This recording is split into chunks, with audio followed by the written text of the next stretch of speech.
Hello, everyone. I am BowserJrXD, and welcome to the Rackley Roofing 200 at Nashville Super Speedway.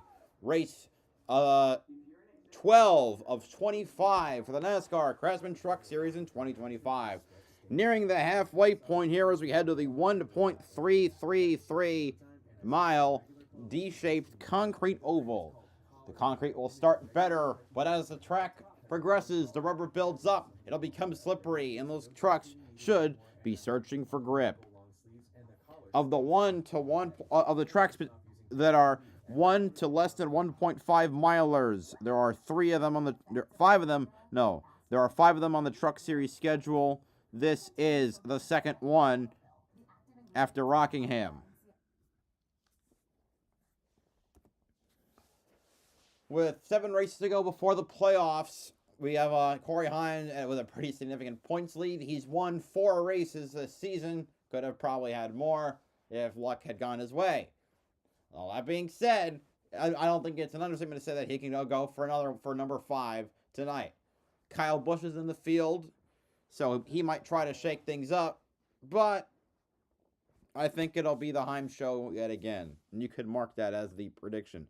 There was no qualifying today, just an extended practice due to rain. So, no pole time. What?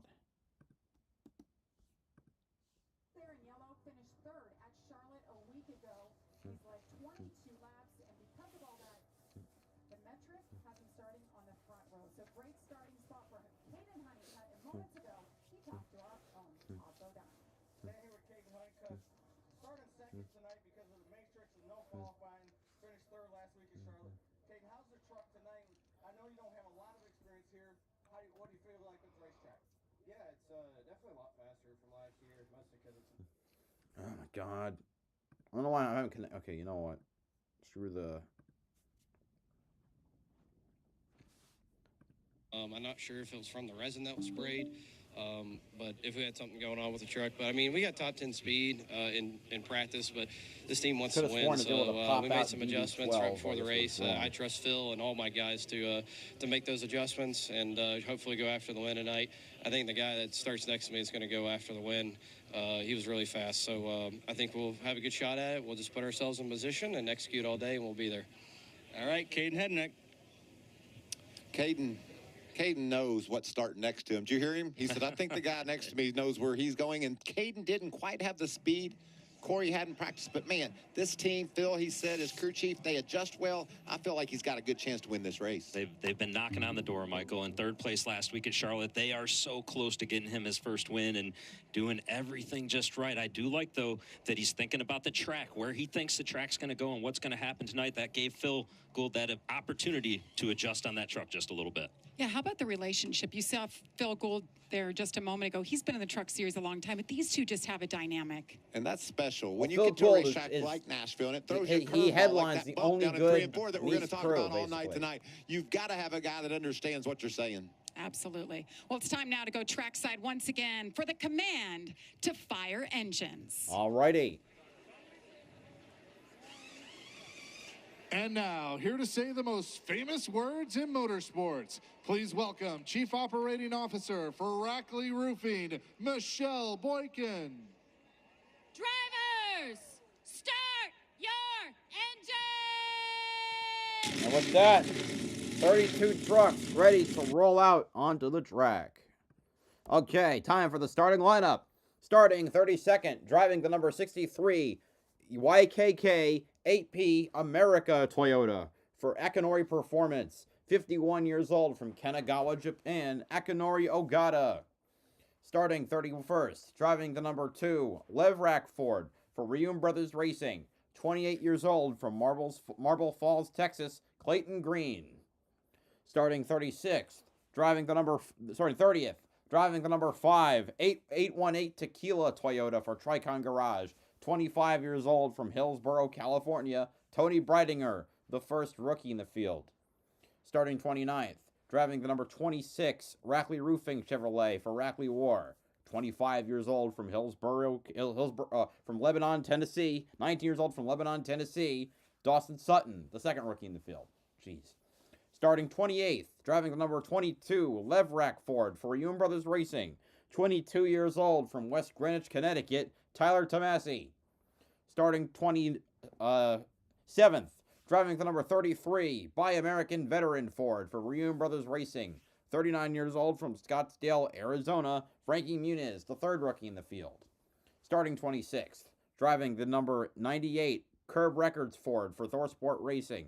30 years old from Seymour, Wisconsin, Ty Majeski. Starting 25th, driving the number 76, Southern Pride Chevrolet for Freedom Racing Enterprises. 29 years old from Crevecoeur, Missouri, Spencer Boyd. Starting 24th, driving the number 02, GMS Chevrolet for Young's Motorsports. 25 years old from Litchfield Park, Arizona, Nathan Bird. Starting 23rd, driving the number 38, Wheelers Ford for Front Row Motorsports. 22 years old from Talking Rock, Georgia, Chandler Smith. Hold on.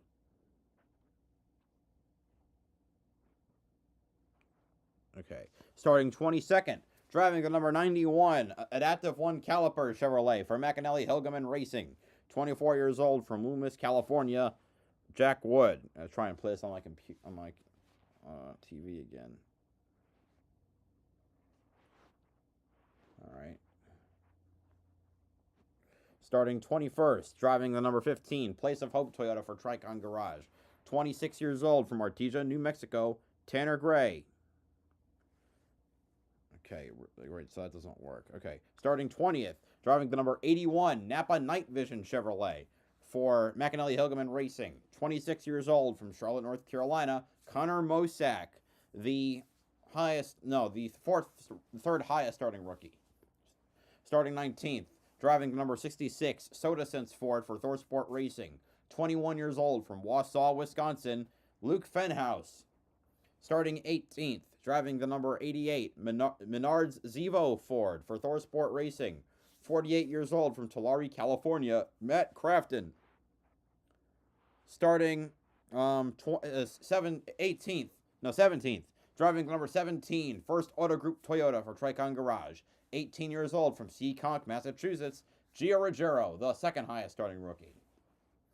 Starting 16th, driving the number 77, Telcel Chevrolet for Spire Motorsports. 20 years old from Mexico City, Mexico, Andres Perez, the highest starting rookie. Starting 15th, driving the number 99, Nashville Stampede Ford for Thorsport Racing. 28 years old from Louisville, Kentucky, Ben Rhodes. Starting 14th, driving the number 1, Soundgear Toyota for Tricon Garage. 18 years old from Eden Prairie, Minnesota, William Sawalich. Starting 13th, driving the number 52, Halmar International Toyota for Halmar Friesen Racing. 41 years old from Niagara-on-the-Lake, Canada, Stuart Friesen. Starting 12th, driving the number 07, Gamebridge Chevrolet for Spire Motorsports. 40 years old from Las Vegas, Nevada, Kyle Busch. Starting 11th, driving the number 42, JF Electric Utilitra Chevrolet for Nice Motorsports. 28 years old from Lynchburg, Virginia, Matt Mills. Now for the top 10. Starting 10th, driving the number 71, HendrickCars.com Chevrolet for Spire Motorsports. 22 years old from Washington, D.C., Raja Karuth. Starting 9th, driving the number 13, Quanta Services Ford for Thorsport Racing. 20 years old from Monroe, Georgia, Jake Garcia. Starting 8th, driving the number 18, Ulico, or however it's pronounced, Chevrolet, for McAnally Hilgeman Racing. 24 years old from San Bernardino, California, Tyler Ankrum. Starting 7th, driving the number 19, Gates Hydraulic Chevrolet for McAnally Hilgeman Racing. 34 years old from Kannapolis, North Carolina, Daniel Hemrick. Starting 6th, driving the number 44, Autoventive Precision Chevrolet for Nice Motorsports. 28 years old from Driftwood, Texas, Bailey Curry. Starting 5th, driving the number 7, HendrickCars.com Chevrolet for Spire Motorsports. 19 years old from Clovis, California, Corey Day. Starting 4th, driving the number 9, Champion Power Equipment Chevrolet for CR7 Motorsports. 40 years old from Fairhope, Alabama, Grant Enfinger. Starting third, driving the number 34, Loves RV Stop Ford for Front Row Motorsports. 22 years old from Bahama, North Carolina, Lane Riggs. Starting on the outside pole, driving the number 45, DQS, Maxed Owl Technology Chevrolet for Nice Motorsports. 21 years old from Willow Park, Texas, Caden Honeycutt. And on pole, driving the number 11, Safe Light Plus Foster Love Toyota for Tricon Garage. 22 years old from Marietta, Georgia, Corey Heim. That is your starting lineup for today's Rackley Roofing 200. Yes, Mom, I hear it. Okay. Oh, I see that. I gotta adjust this a bit. There we go.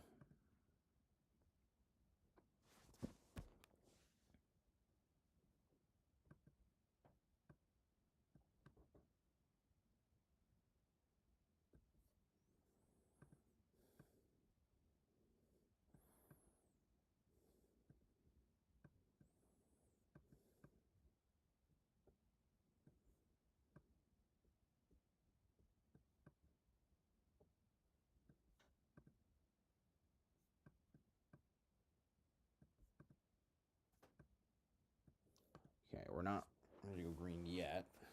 Extra motivation for this 38 truck tonight. Their truck chief, Ron Schutte, not with the team tonight. He is with his family after his mother passed away after a long battle with cancer. Oh, and shit. the sticker on the side of that truck to remember her by. A little extra motivation as this team tries to win for their truck chief and that family tonight, Todd. Yeah, thanks, Josh. You know, one topic of conversation in the garage area all morning was the traction compound on the racetrack. They put it from the very bottom of the racetrack Resin. all the way up 3 grooves. The drivers really didn't know what to expect. They didn't know if it was going to take rubber, if it was going to be slick or good grip. And very pleasantly surprised after practice, they all said, yeah, the second groove has some grip, but the problem is it's a longer way around. So the bottom still ended up being the fastest way around. But they all feel like in the race, if they need to get to that second groove, if they need to go up there and use it, it was going to be there. So I think tonight we're going to see a second lane. Jamie? Thank you, Todd. How about Michael, the Craftsman truck Wish I could find a way for this. The raw feed could encompass the whole. Could encompass the whole. I was trying to say the whole side, but it doesn't. It's not wide enough. Yeah, DD12, so I'm forced to miss. I'm gonna be behind. All right, 150 laps around the 1.333 mile D-shaped concrete oval. Here we go. We're green at Nashville. Heim leads the field as they enter turn number 1. Oh, already a near disaster to start with. Lane Riggs getting loose at the start. And Corey Day is up to second place. Raja Caruth up to 4th from 10th on the grid. Garcia got loose there. Caruth's 4th.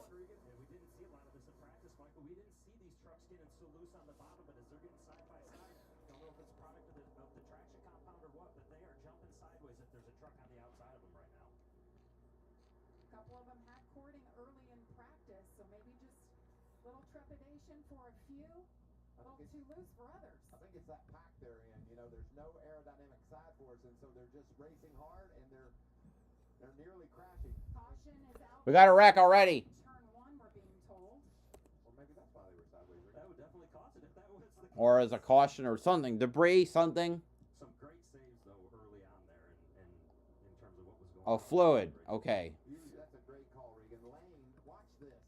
He loses this truck and goes up the hill and almost takes Caden Honeycutt with him. Turns it into the bottom. Yeah, so that was so the third place car is Enfinger. Okay. Oh no, it's Honeycutt. Sorry. The cautions for maybe the errors, as you mentioned, Michael, one of the two things, but you know, a good job to recover right there and not cause that incident to be bigger than what it was. Let's listen to Caden. Hi, NASCAR Risk Cool.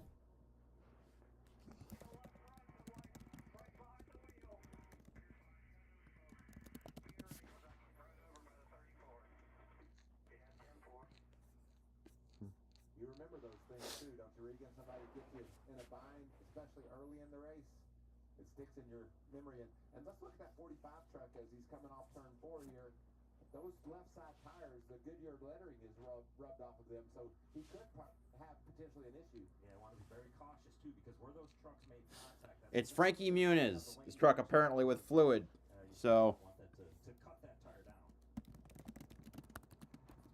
We're under caution here for the first time. Corey Heim out front. Corey Day with a nice move into second. We'll be back to Nashville. Oh, what? Well, that's what I'm gonna go get a cord for my phone. This river wasn't dammed in a day, and GMC trucks weren't built overnight. Like every American achievement, they are a result of dedication. Over 100 years dedicated to the art of engineering, and the ambition to always move this country forward.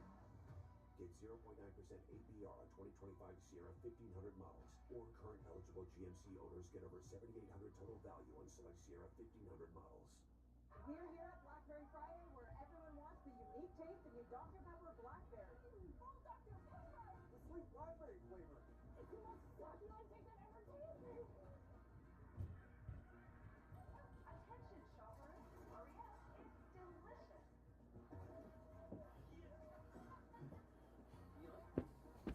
All right.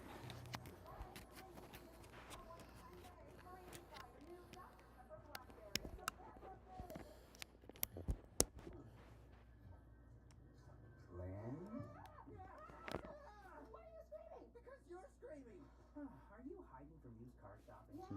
I get it. Nearly half of all used cars have been in an accident. But that's nothing to be afraid of. Show me, Harbaugh. Knowing how a car's accident history impacts price means you don't have to overpay. Way better. Popcorn? Definitely.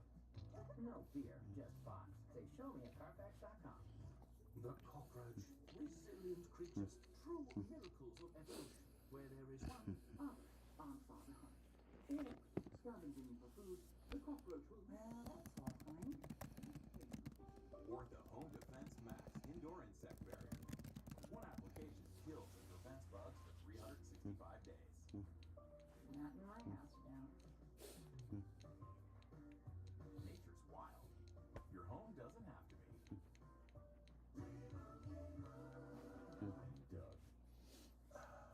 Okay, here's what you want to do. Save hundreds when Liberty Mutual customizes your car insurance. Are you a caddy? No, I'm a duck. That's a limo. Okay, I'm gonna putt now. Okay, I'm gonna watch you putt. Nice birdie. Yes, he is a very nice bird. Oh no, Limo! The cart! Only pay for what you need. Pizza Hut is about to hook you up with more of what you love. Because when you order any pizza, we'll hook you up with a free pizza later.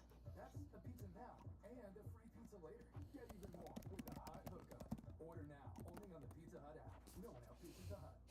Summer fun is around every turn at the all-new Dave & Buster's. Anyway, right now we're just waiting for them to come back from commercial. Man, Prime really, Amazon Prime really spoiled us. But that's what we should. It is the quality that we should expect from every. Is that a NASCAR thing at a Dave & Buster's? In a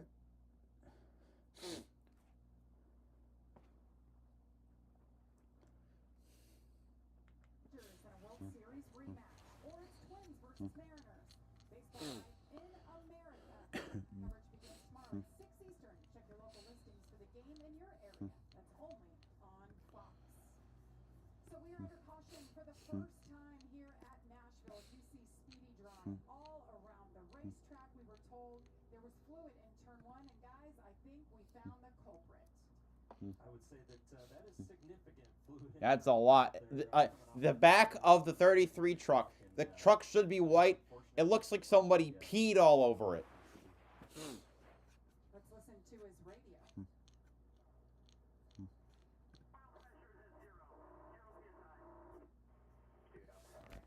For what it's worth. Really good for you. I just don't know what else to do in life anymore.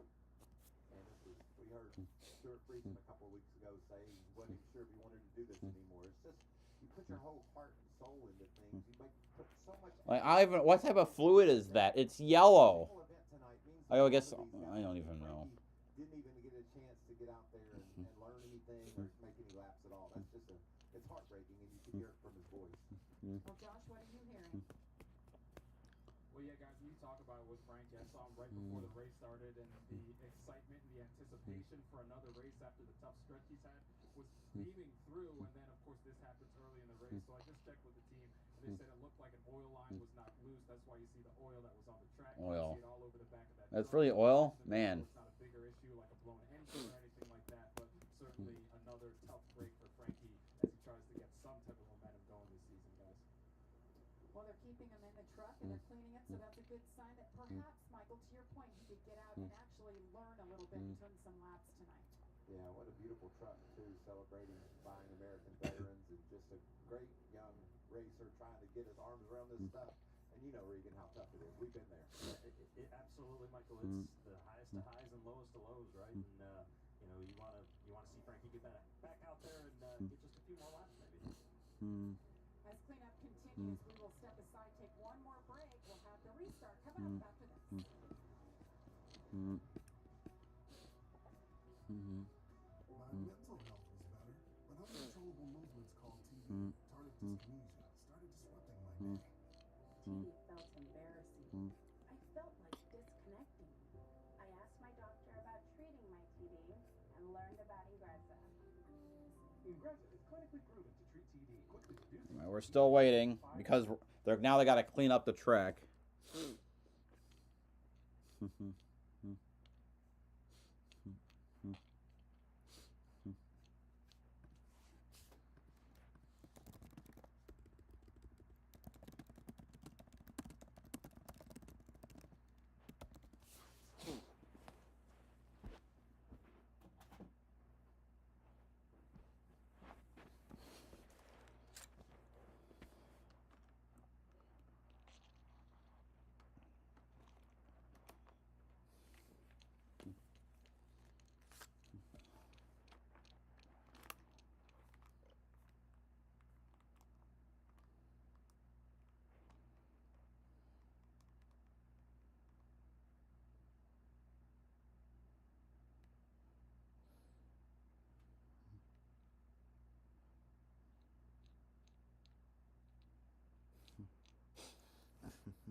All right, we're back.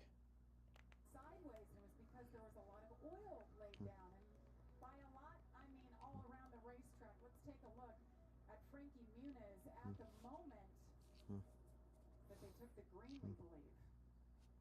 Yeah, you'll see him coming off the turn 4 here. And Damn. Frankie in the 33 truck there, you can see it literally, Michael, just spraying the oil out right there. Good Lord. I believe this was coming to complete the first That's like lap, actually, X-Lax levels of pissing. I know actually doesn't make you pissed, but still. You have to know it was leaking on the parade laps as well, which made turn one certainly very difficult, as we saw. We'll just have to see if when the track is all cleaned off, these guys can keep them straight thin. I've seen this story before. These guys really like to go 3-4 wide on these restarts, trying to get any ground they can get because of how short the race is. They know they got to go. Well, that was a good sign. Lights off the pace car, finally. To get off the race track. Let's take a look now at the race analysis, Regan. Yeah, we got 150 laps, Jamie, of which were already 9 laps completed with this early yellow that we had. 45, 50, and 55 are your stages. Very quick race, very short race. You're not going to have a lot of laps now in stage 1 to really adjust on your truck and understand what it's going to do on the long run. So you got to be perfect when you make these adjustments. And you see the fuel window right there, 58 to 63 laps. Very unlikely they will have to stop in that final stage. So you're going to have to be perfect tonight as we see they've done the choose and getting ready to come to the green. And by perfect, we saw that last year. Christian Eckes led every single lap. Even though we had 7 cautions, he managed to be that dominant. So the question is, can Corey Hunt do something like that? He's led all 9 laps so far. Plenty more racing to come. It was wild last year here, Jamie. We saw Eckes dominate. Daniel Dye had a career night. He ran second, but he ran second to a guy that was absolutely perfect all night long. So these guys will have to deal with Corey Hunt trying to do exactly what we saw a year ago with Christian Eckes. Battle of the Corys up front. Corey Day was great on that initial start of the race. Here we go as the drivers approach the Echo Park Automotive restart. Here we go again. Let's see if we can get longer than 1 lap of green. This time without mechanical failures. Here we go again. We're green at Nashville. On the outside, Corey Day sweeps. Tries to sweep around Corey Heim. Heim trying to get by on the inside. Raja Caruth with a run. Tries to cut to the inside. It's 3 wide for the lead. Heading into turn 3. It's 2 Spire trucks, 1 and 2. Corey Day is the leader. Heim trying to make a move back around the outside. He'll get by Caruth, but it's Corey Day leading his first laps in NASCAR. Lane Riggs moves up to 3rd.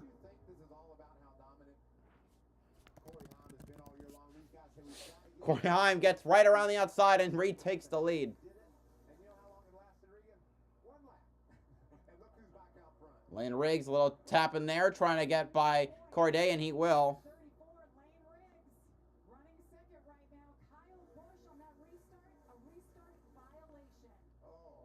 Who got black flagged? Oh, Kyle Busch black flagged for a restart violation. He'll lose at least 1 lap.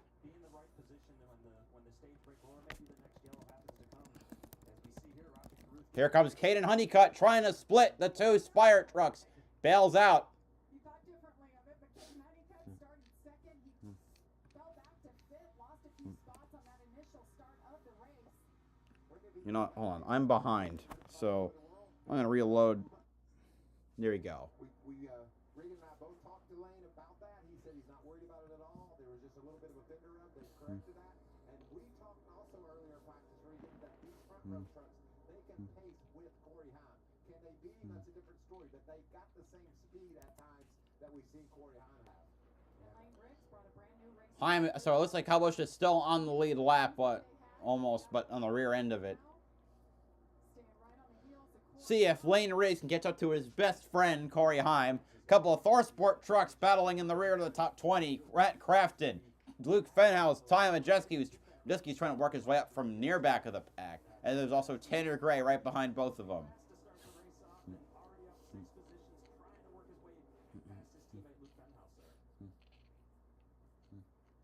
It's tough sledding, though. We talk about it a lot. There's Tanner Gray on the outside. The truck series is so competitive. Once you get inside the top 20, I mean, you're racing against trucks that can literally win the race. And so making those moves is very difficult. Dawson Sutton in the 26th. The local boy lives in Lebanon, Tennessee. Team's local. I think, well, one of I think up until last year was the only team that was based outside of North Carolina in the truck series. They were based in Tennessee. With the Rackley roofing camera, we were looking back at Stuart Friesen, who started in the back of the Looked a little loose there, the 20-98. How about his team for Stuart Friesen? They had to swap an entire engine. They had about an hour and 45 minutes to get it done today. Not an ideal situation for them, right? You have an engine problem in practice, a very quick window from practice to this race, practice and qualifying, with qualifying obviously canceled, but a very short window to get to this race. But also a fortunate break. Majeski holding off Sutton for now. Wanted to happen on lap 2 or 3 of the race like it might have otherwise done.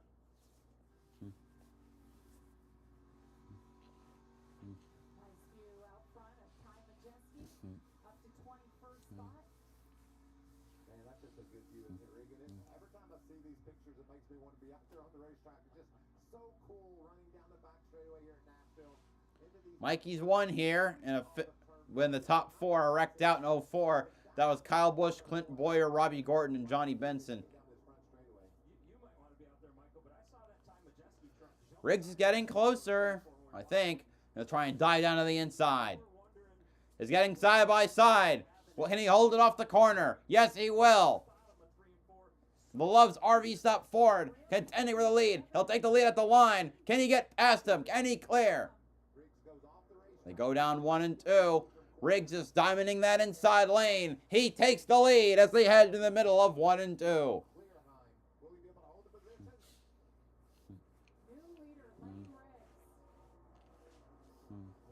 Well, more lead changes than last year, which had no lead changes, as Christian Eckes led all 150 laps.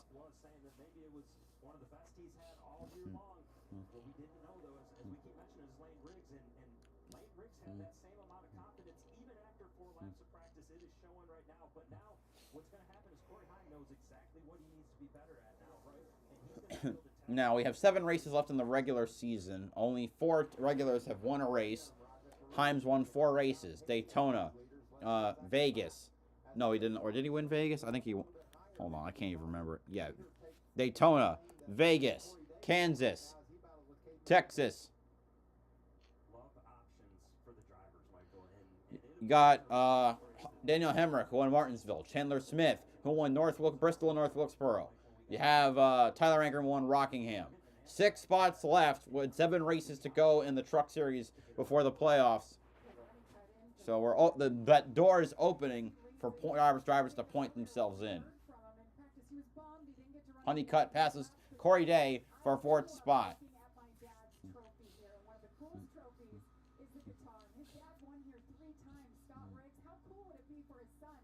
That's in the Truck Series and in the Busch Series. So we won it in 02 and 03. And that was back in the days when Nashville Superspeedway had 2 Xfinity or Busch Series dates.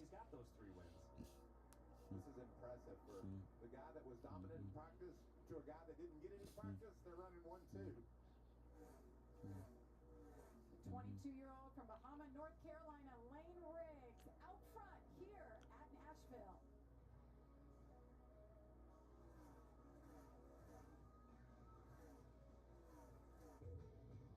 It takes a lot to get my heart racing, but you gotta see this. There's absolutely nothing like NASCAR's only street race. All right. Chandler Smith on the back of Matt Mills.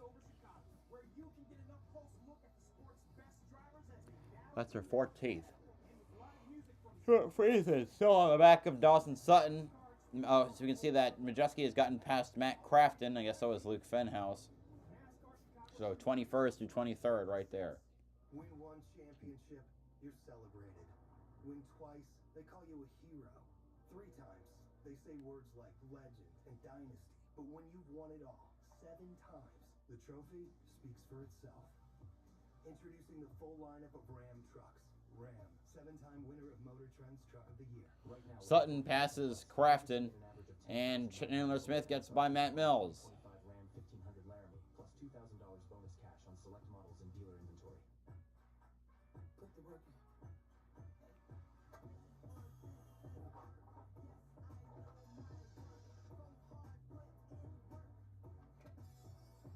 Mommy, I have to go potty. Mosak also by Matt Mills.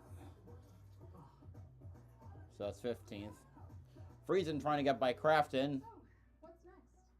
Craftsman. What you build, builds you. This Charmin Ultra Soft Smooth Tear has wavy edges. It's no ordinary square. Charmin Ultra Soft Smooth Tear has wavy perforations that tear so much better, with more cushiony softness. Enjoy the go with Charmin. Fill up on all the good stuff at Subway. All your faves packed with tons of crispy veggies and fresh sliced meats. And now buy any footlong in the app for just $6.99. Great bread, great meat, great sauce, great deal. Get on it, people. Order now on the Subway app. Saturday is Baseball Night in America on Fox. In an epic World Series rematch, Judge leads the Yankees against Ohtani and the Dodgers. Coverage begins Saturday at 6 Eastern on Fox. What do you drink when you win 8,500? Drink the milk. We drink the milk. There is life outside of racing. Maybe that helps me get a girlfriend. 100 Days to Indy, streaming now on Fox Nation. Sign up at foxnation.com. Welcome to Truck Country. Lane Riggs is still the leader. I can't even see Heim in the frame. Oh, I didn't mean to print that. Series from Nashville Superspeedway. Lane Riggs is out front leading for the first time in his career at Nashville. And we've been keeping an eye on his teammate, Chandler Smith. He is on the move forward up 7 spots. Chandler in the 38 right there. Yeah, we knew it would happen pretty quick, Jamie, for him. And, you know, you got to imagine, you got a teammate up there leading the race. Those two trucks, although they might be different in setups based on what each driver wants, they've still got the same stuff available to them all. And I would expect to keep seeing Chandler move up through the field here and gain that track position just based on what we're seeing out of Lane Riggs alone. Good start of this race, too, for Williams Wallace in that one truck. He's had some solid speed as Chandler closed on him, but Williams been able to hold him off in that sound year number 1. And he's right behind his teammate, BowserJrXD. So many great young racers that are here for us to watch and at times marvel over. There you see the 13 of Jake Garcia getting a report from pit road that maybe his shifter handle has broken completely off, Regan. That's not. I mean, you don't need as much of the super speedway, but you never. It'll make your pit stops hell. He has nothing to grab there. They're going to have to find a way to put something on there just so he can shift that truck and get through restarts and get through pit road and the other things that he needs to do. We talked about solid runs so far. Another one for Ben Rhodes. Been a struggle bus for this team, but talked to Rich Lucius earlier today, and he felt really confident about what they've had. So maybe tonight's the night, up to the top 10. It's been a good track for Ben as well, and you know, you would expect Ben's a champion, right? And I know there's been some struggles as of late, but you expect him to find a way to get it done in some capacity, one way or another. There's a great battle behind him between Luke Fenhouse and Dawson Sutton right there. I like what Sutton's doing early. If he can just hold it under him here on the bottom, he's going to get loose and hits that bump, as we talked about how difficult that is. I love it. That's a battle for 20th. Yeah. And they're just laying Yeah. Well, I don't know if there are any other ones, because this has been the main battle they've shown. Come on, boys. Keep them heading in the right direction.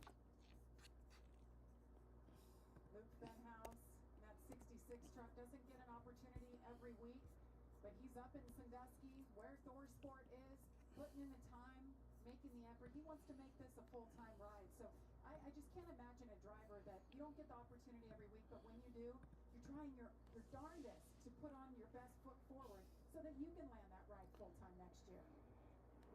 Side by side again, another lap. Great battle here.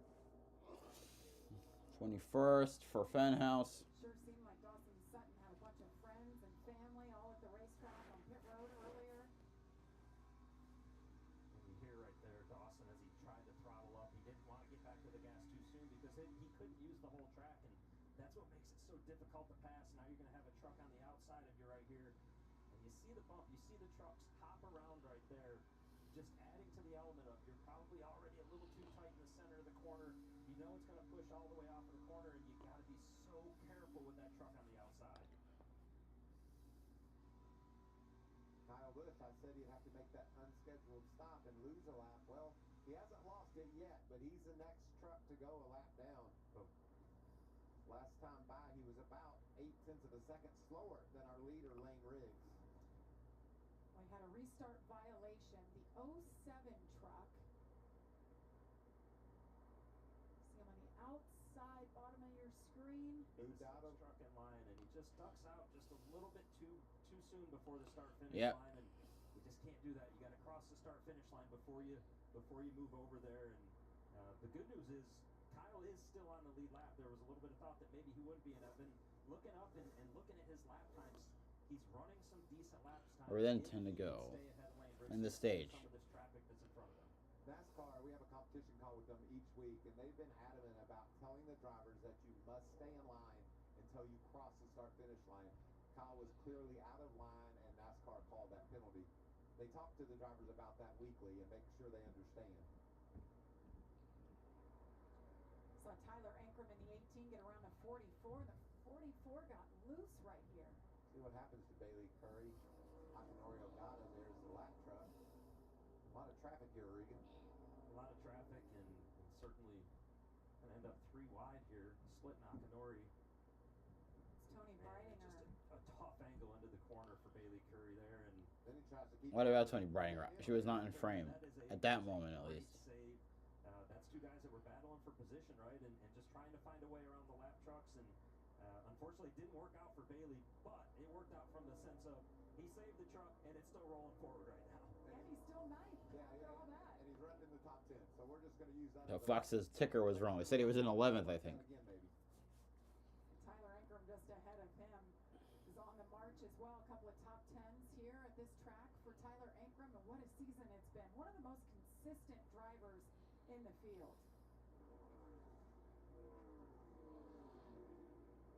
Meanwhile, up front, Lane Riggs continues to lead by just... They're passing by the lap 2 truck of, I can't remember who's in it.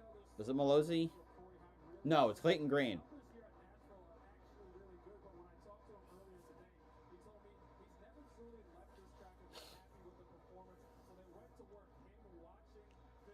I don't believe Heim has won here either.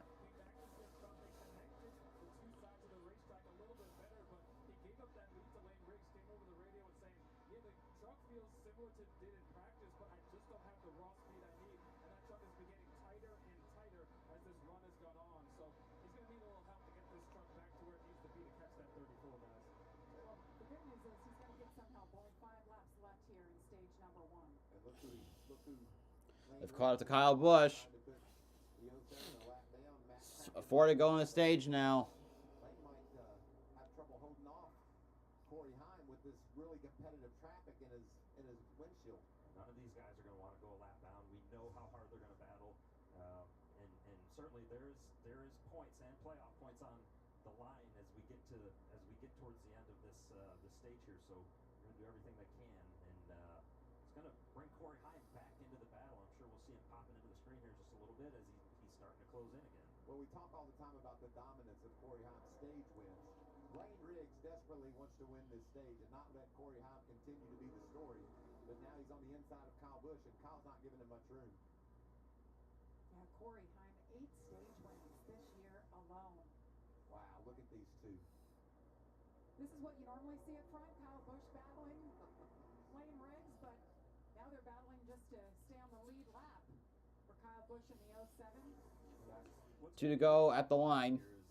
It looks like he can get the runs and go to the bottom to try and pass these guys, but he can't complete the pass, and he's going to have to watch out the mirror and see Corey behind him, understand exactly where he is, because he doesn't want to get himself in a position to where he's inside of one of these trucks and Corey Heim gets the run on the outside, because then he gives up those points that are so important that we're talking about. But this might be the run here that gets it done. It was almost, it looked like Kyle got a little loose and washed up the track, and there goes Lane Riggs. Still can't clear him, though. No, I like what Lane did on Of course, he can't clear him. The racetrack got a really strong run. We know he's much faster than Kyle, but can he hold off and win this stage? He's going to block. Ooh! This is for the last one going for the stage. You got Kyle Busch trying to hold on to the lead lap. Lane Riggs coming on the backstretch. Heim was on the back bumper. There's a lane of lap cars ahead. Is it going to be Riggs or Heim that prevails at turn 1? Or at the tri-oval? Here they come at turn 4. It's going to be Lane Riggs winning stage 1. Lane Riggs, Corey Heim, Rajah Caruth, Daniel Hemrick, Caden Honeycutt, Corey Day, Grant Enfinger, Tyler Ankrum, Bailey Curry, Rio Rogero, your top 10 for the stage.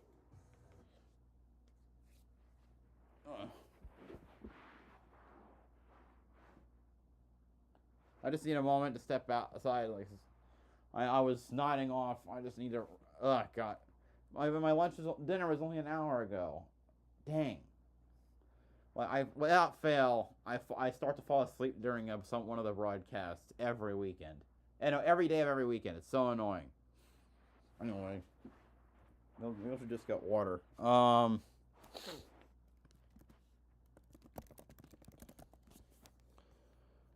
my God.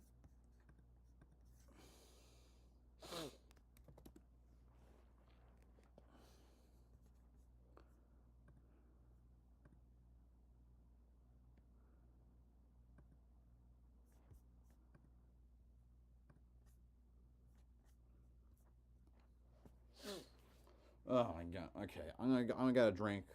Ugh.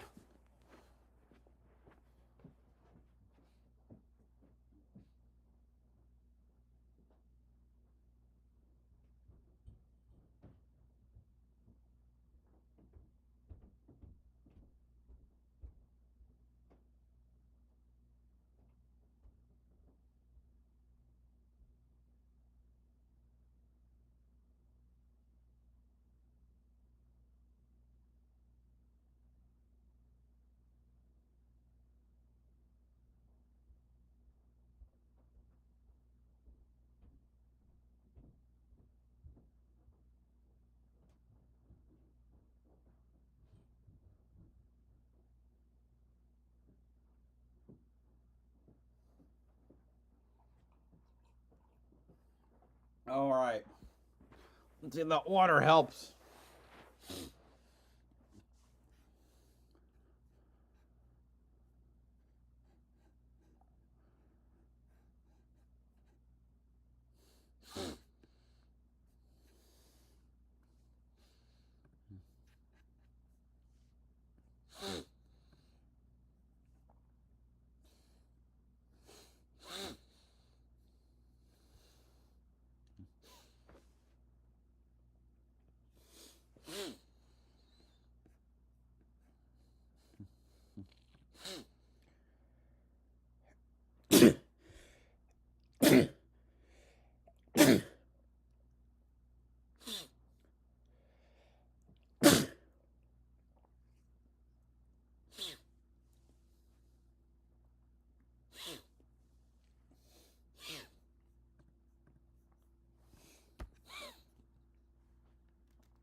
All right, we're back. It's right there, right? And the Hall of Famers as well. And just a rich history there. I'm curious, so which Ferris, were you on the one that went normal, like a normal Ferris wheel, or the one that looked like it was sideways? No, that one was, it got bent one night, so they didn't get it quite straightened up. I was on the regular one. So stage 1 points, you see it there. Lane Riggs takes home 10. Good run for Daniel Hemrick. Yes, great Corey spot. Day doesn't pick up any points, obviously. He's not full-time. Ben Rhodes gets 1. Pit road is open. Todd, they're coming your way. Yeah, the 34 Lane Riggs, he started this race with only 4 laps on a brand new truck. Thought the truck was pretty good in practice, really didn't know. Obviously it's good. He's a little free by himself, but a little tight in traffic. All right. You can get much better details than that. Josh? For Rajon Cruz in that 71 machine, he said he's overall pretty loose when it comes to the bounce, but doesn't want to be tightened up anymore, so he just needs a better restart because he feels he's better than the trucks in front of him. For the 11 of Corey Heim, he said it fired off 3 and got too loose towards the end of that run, and air pressure adjustment for the 11 team to help him out. Yeah, you can see, Josh, there's trouble on the right front of Lane Riggs, and look at the positions it's cost him. He'll come out third. Caruth, Heim, Riggs, Honeycutt, Hemrick, Day, Curry, Ankrum, Ruggiero, Rhodes. Comes out where he went into pit road, and you see Lane Riggs loses 2 spots. We'll reset it all. Restart here at Nashville. Win one championship, you're celebrated. Win twice, they call you a hero. 3 times, they say words like legend and dynasty. But when you've won it all 7 times, the trophy speaks for itself. Introducing the full lineup of Ram trucks. Ram, 7-time winner of Motor Trend's Truck of the Year. Right now with Employee Pricing Plus, purchase and get an average of $10,900 below MSRP on the 2025 Ram 1500 Laramie, plus $2,000 bonus cash on select models and dealer inventory. The new crispy strip is here. Strip approved by ketchup, honey barbecue, honey mustard, Sprite, McFlurry, Big Mac sauce, double dipped in buffalo and ranch, more ranch, and creamy chili McCrispy strip. Now at the top. Bounty Mega Roll lasts longer, so you can tackle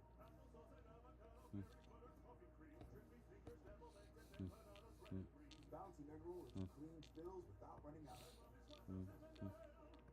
Bounty, the quicker picker up. The 3 for Me only at Chili's is now available with the all-new Big QP, fries, bottomless chips and salsa, and a bottomless drink, all for just $10.99. So if you're done with tiny overpriced burgers, just come to Chili's. This Chili's 3 for Me is the best $10.99 you can eat. What causes a curve? Is it Peyronie's disease or somebody that can talk to you or help? I got somebody for that. All right. I got somebody for Peyronie's disease. Find a urology specialist who treats PD at goGetSomebody.com. The road to 2026 starts now with the Gold Cup. The U.S. takes on North America's best on Fox and FS1. Precise designs, subtle curves, curated upgrades, elevated design for thoughtful living. Puma. For enamel, clinical enamel strain can help us to keep our enamel for a lifetime. It's backed by science. It is clinically proven to strengthen our teeth. I would recommend this toothpaste to everybody. It's really an amazing product. Hey, let me let you in on a secret real quick. This stuff right here is something that you want to add into your repertoire. Because Blue Chew is my new go-to. Why did I leave the commercials on? Where's the remote? There it is.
All right, we're gonna restart soon. That's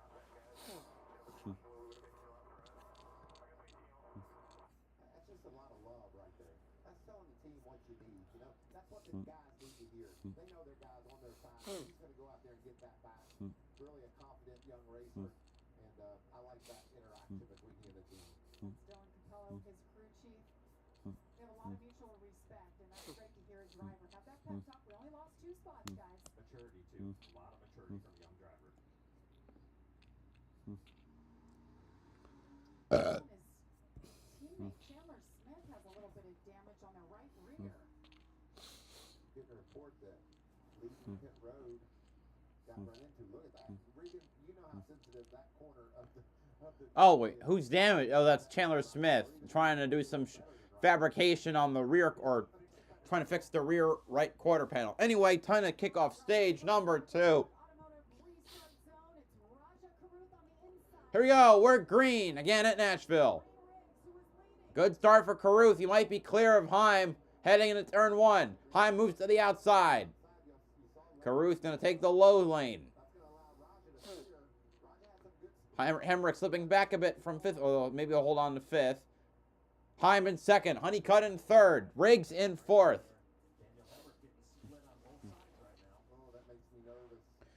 There's a gaggle of 4 trucks battling it out for 4th place. As 5th place as Hemrick slips back. Bailey Curry, another great run for him. He's up to 5th position now. Actually, no. Wait. Actually, I was wrong. That's for 6th position because Corey Day has moved up to the 5th position.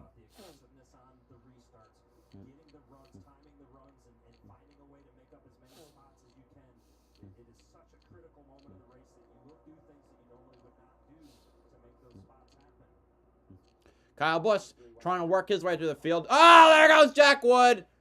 Tanner Gray. Oh, barely missed him. Oh, Akinori Ogata spins on his own in the back. And Heim took the lead right before that happened. Although scoring loop might affect that. Jack Wood saved it. Akinori Ogata did not.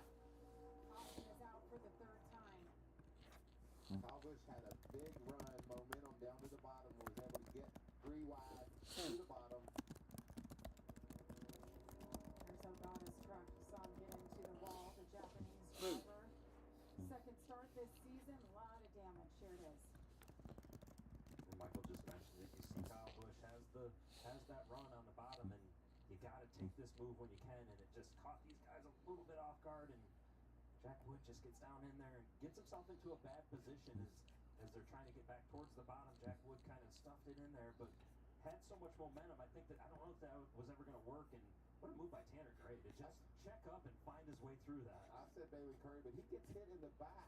Tanner Gray, and still is able to make that move and avoid the spinning 91 truck. Wow, that was a great job of driving by Tanner Gray. And I know Ogata's not going to like me saying this right now, but for only 1 truck to get significant damage out of that was impressive by all those truck drivers that's the least of what happened there. How good does Jack Wood's truck look after all that? Heck of a save by him. He keeps it straight. We'll continue under caution here, but it's Raja Caruth out front.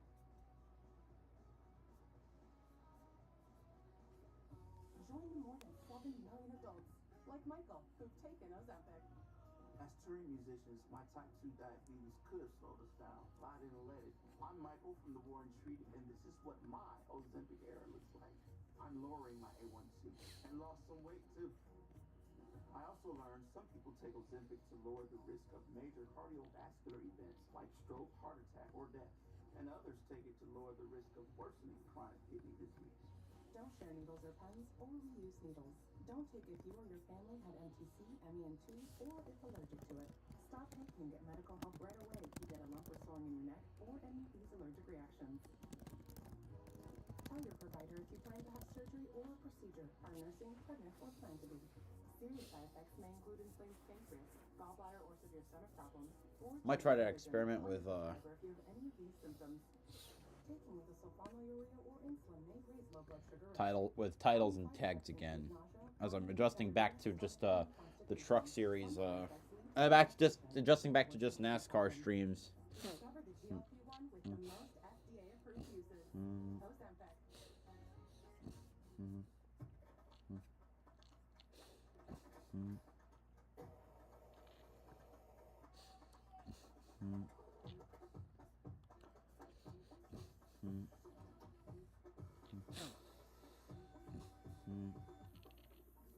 Do it all with Steel Battery.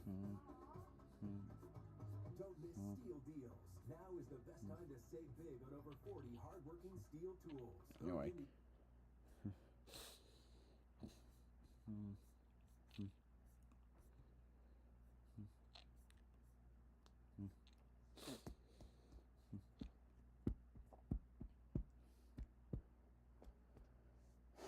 All right.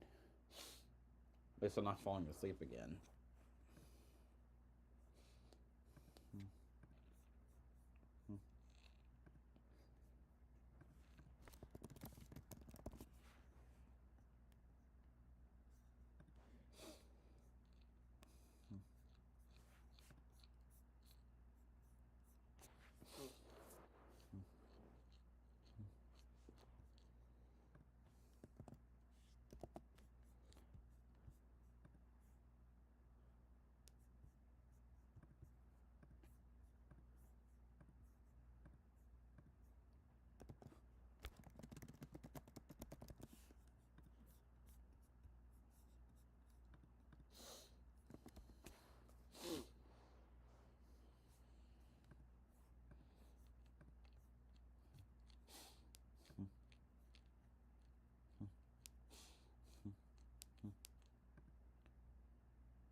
they can put together a drafting duo.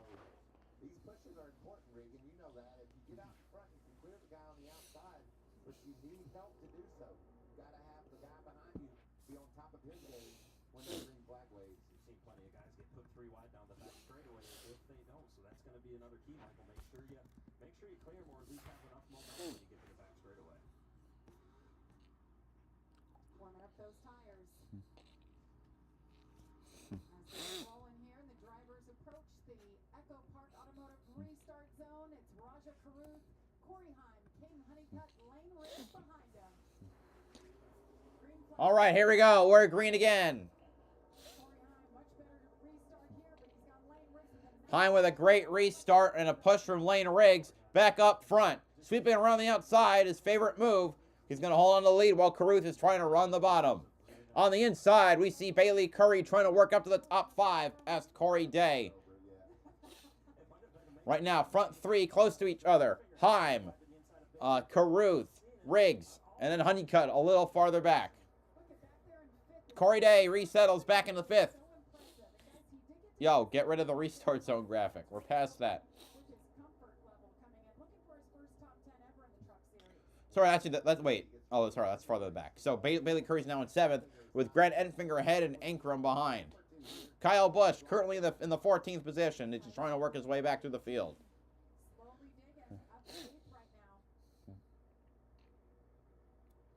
It's about where he's run all day, you knobs.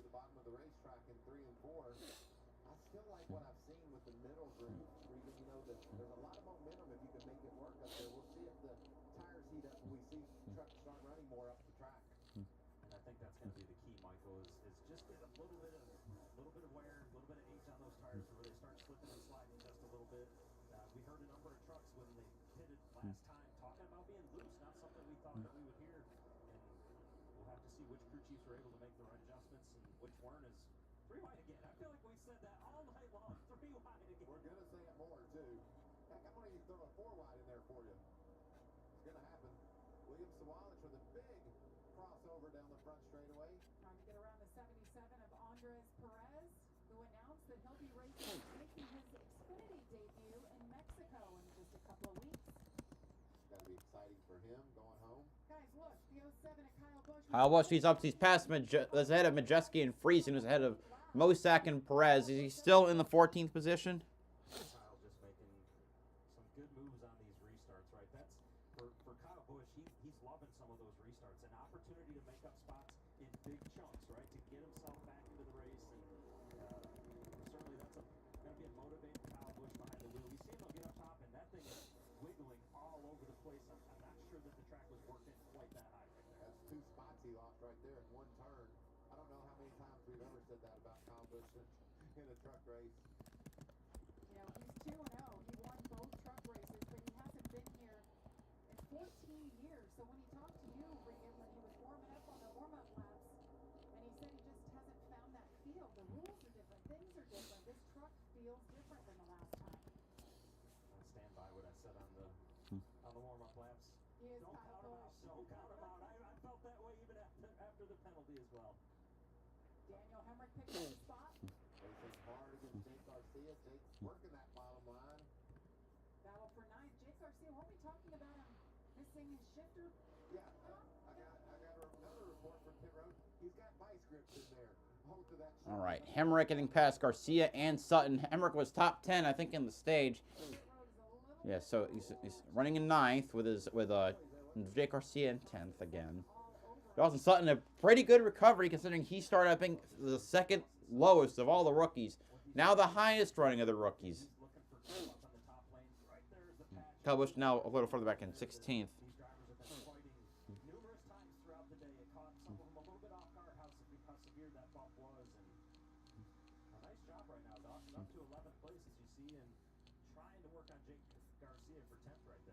That's a great run for Dawson Sutton. He just gets better and better each week, doing a nice job here at his home track. Got to be a great feeling. The Rackley Roofing 200, and he's got Rackley Roofing all over that truck.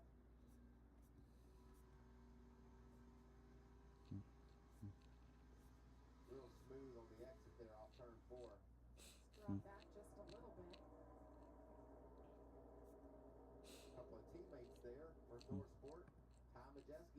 been on the move.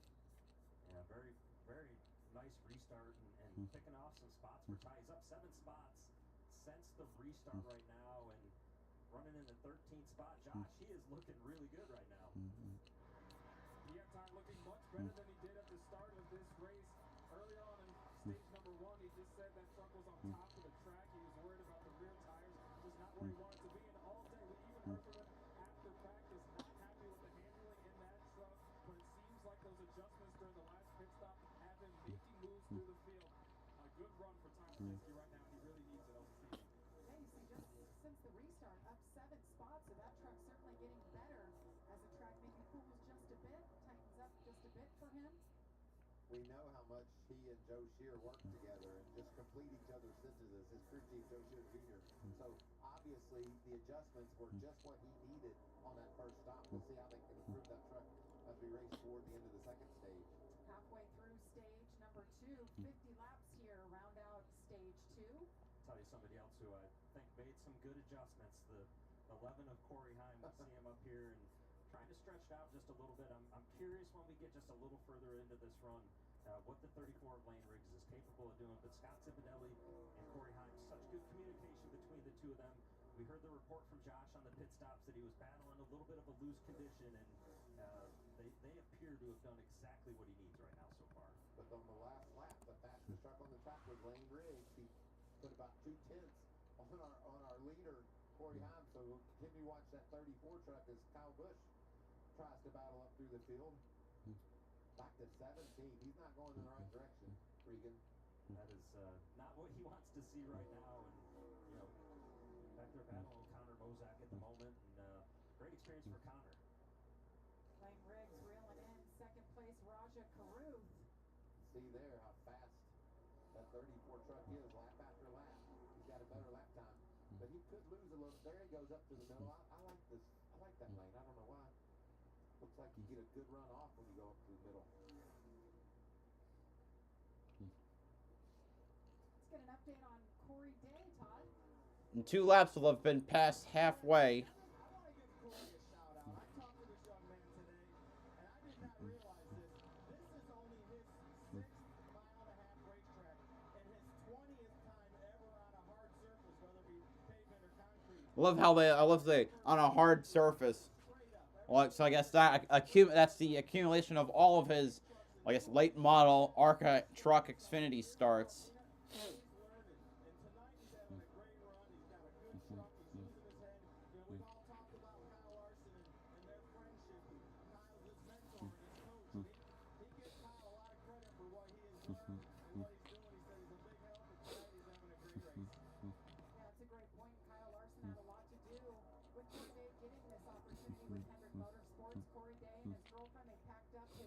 His car in California, drove cross country, and did what you guys all do as racers. You moved to North Carolina to live the dream. Well, and Tom mentioned he maybe has had some struggles this year, right? But that is a huge overtaking to learn pavement and learn all the different nuances.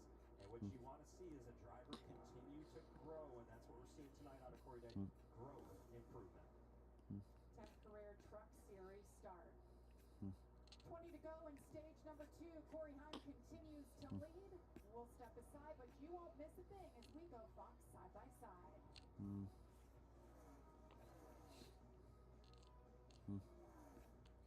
All right, so Looks like we've told people Liberty Mutual customizes your car insurance, so you only pay for what you need. For the last time. Bye, my friend.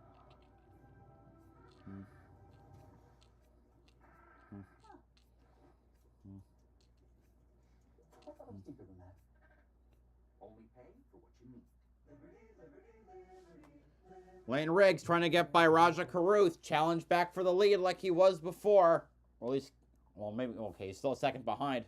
But he's the only one with the speed that's been able to challenge Corey Heim. The question is getting there. Goes by the lapped Akadori Ogata. Ogata sneeze.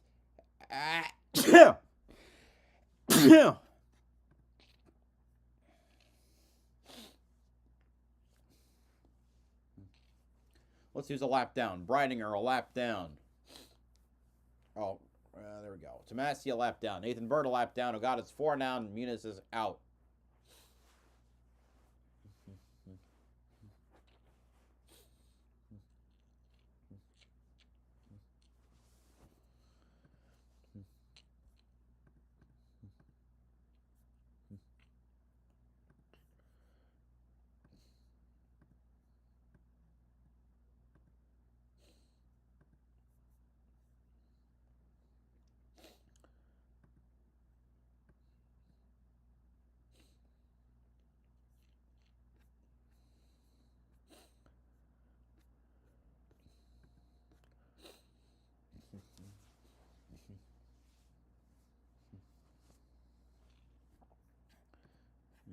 I'll try. I might try a different setup for the leaderboard next time. Make it a little easier to read.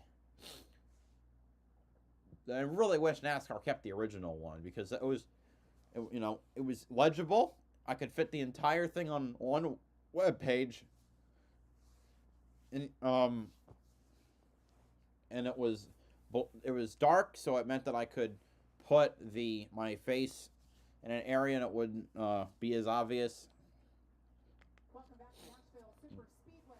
Just under 70 laps to go in the race as Corey Heim continues to lead. 14 to go in stage number 2. As a few of our drivers who started outside the top 25, Dawson Sutton up to 11, Ty Majeski in 13, Stuart Friesen up to 14. Stewart started last too. We talked about the good run Sutton's having, but Stewart's got a fast number 52 truck after having to change an engine. Friesen, where is Friesen now? He's in the 14th position. Either right ahead or right behind Kyle Busch. I believe right behind Kyle Busch in third. No, actually Busch is in 17th. Okay. Yes, he probably would have. I saw where he won at Fonda the other night. Fonda Speedway, a dirt track in upstate New York. I love New York. It's my home state. I was upstate a week ago. Great. I was on the lake, at the lake that my grandparents have a house on. Been a couple of traffic issues for both the leader, Corey Heim, and Lane. I think he's got some clean track now. But right now, I mean, Heim is still faster than the other two. So it'll be a big question of catching up to of them being able to try and catch up.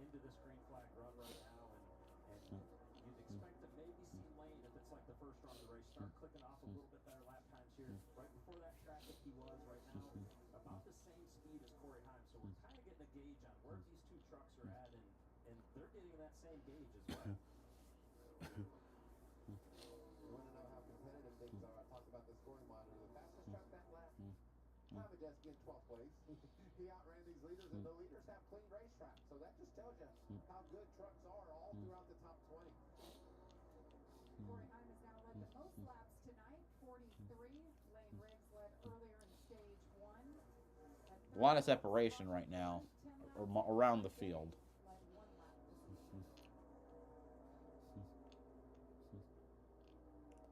Lane's got a really good truck. It's really cool to see Raja having a good run. Just not the start to the season pace-wise that I think we expected, but tonight he had just that. Yeah, very steady, a good confidence boost for them, right? Once you hit that setup good one time and get something that the driver can really feel like they can be aggressive with, and we have seen him be aggressive tonight. He's had some great restarts. He's been putting the truck where he wants to do. That can build, Michael. That can continue on, weeks to come down the road and just really snowball for this team. Yeah, when the men and women work so hard on these trucks, see their truck performing at that level, it also does something for them. They're like, we knew this guy could do it, and you can see he's running a higher line than most, so he's just trying everything he can to get all the lap time out of that 71 truck he can. Raja had a good run here last year, finished 4th, and I think that carries over. When you come to these places, this particular one, a concrete racetrack, the biggest one they go to, they do it once a year. You carry that confidence when you look back and watch that tape where you say, oh, we were pretty quick last year.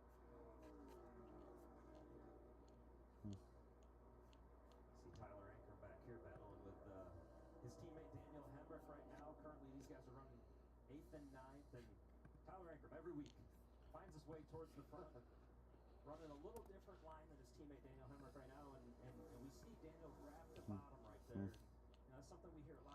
talk about if they can do it, then it can be very good, right? It can help the exit of the corner. It can help a number of different things. A lot of times when you move up, it's maybe because you're trying to avoid a handling characteristic, but also look at the bottom of the racetrack right now too, Michael. There is a ton of rubber down there. Yeah, and another thing, Regan, we're running 167 miles an hour, so aerodynamics means a lot. You get to the corner, you need fresh air on the nose of your truck, and sometimes that's what the drivers are doing. It's a very big separation. I mean, Ankrum, Hemrick, they're running 8th, 9th. That's how they were before. I think that's how they were at the end of stage 1.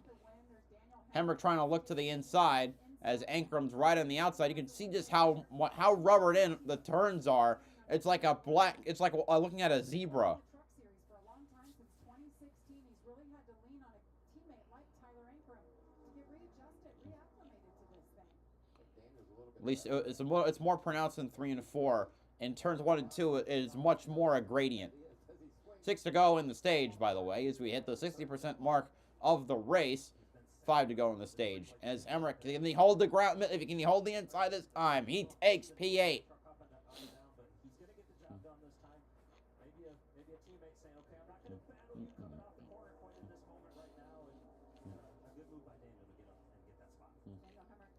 Kyle Busch trying to hold on to 17th as the inverse of 18th place, the 81. Connor Mosak going to his inside. Meanwhile, Christian Eckes has moved over to the Xfinity Series, so he'll be racing on Saturday. So Corey Heim has now led more than 800 laps this season. First driver to lead 800 laps in the first 12 races ever.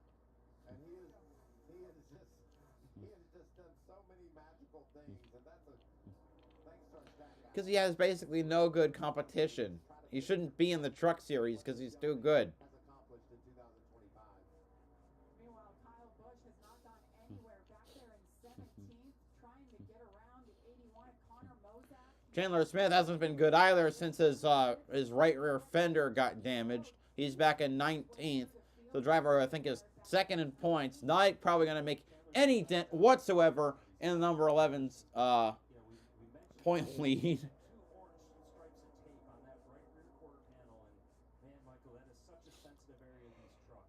Clayton Green a lap down. Spencer Boyd a lap down. Matt Crafton a lap down. He's had some great speed, just hard to pass, as we talked about. There's so many competitive trucks. He puts another guy in his rearview mirror. A good pit stop here. Watch this 38 truck. He could be somebody you have to reckon with in this final stage. Jake Garcia, another great competitive run as you see Corey Heim coming to 1 to go in stage 2. Lane Briggs won stage number 1. Corey Heim trying to hang on here and pick up yet another stage when he already has 8 on the season. Half a lap to go with the Heiminator or whatever the heck. Come up with some nickname for him. The Oppenheimer. Or the Heiminator. The Heim time. Anyway, Corey Heim's going to win stage 2 by a crushing margin. All right, Lane Riggs second, Raja Caruth third, Corey Date up to 4th, passing Caden Honeycutt in 5th, Grant Enfinger in 6th, Bailey Curry 7th, Daniel Hemrick 8th, Jake Garcia 9th, and Tyler Ankrum in 10th. And we still have another 55 laps in this thing.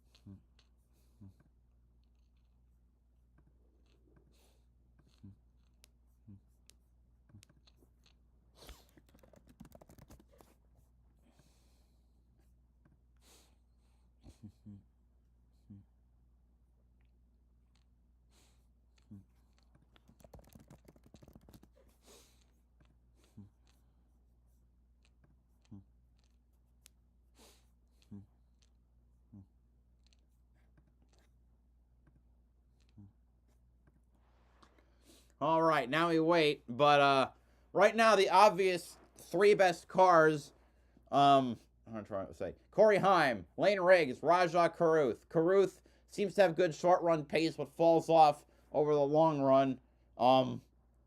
I think Lane Riggs is better on both fronts, but seems to be worse on both fronts compared to Corey Heim. It's probably going to take a pit mishap for Corey Heim to lose, because the stage length is so short. There won't be a pit stop in the middle of it, which is also how Christian Eckes was able to lead all 150 laps last year. No pit stops in the middle meant no time for someone else to lead during green flag pit stops.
Make the right adjustments. Look at those babies, pristine.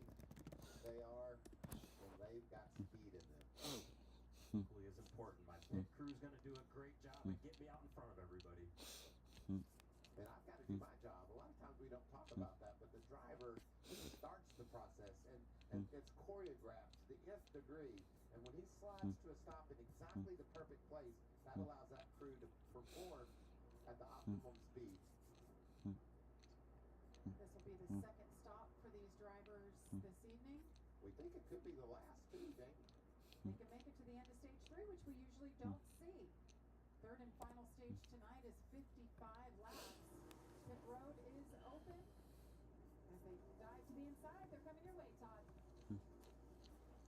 Yeah, we talked about the first run. Lane Riggs was a little too tight in traffic. Well, he ran over half of that run behind other trucks.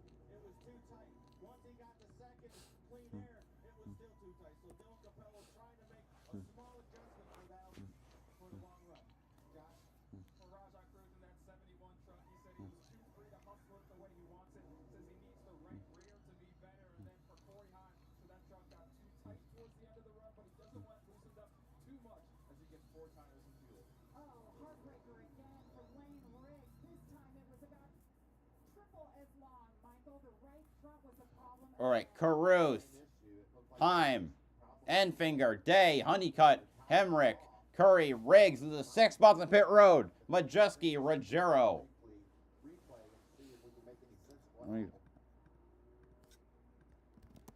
looked like he even went slower just to hit it right this time. Well, he got the nuts off. That wasn't the problem. It's just the wheel isn't perfectly turned the way the team needs it. We talked, Regan, about this being a brand new truck. Could this be some new truck blues, just trying to figure out exactly how tight it is in that right front? Definitely could be, but you also saw the jackman pointing to Lane. Turn to the left, turn to the left. It's trouble again on pit road for Lane Riggs. We'll be back. 51 laps to go from Nashville.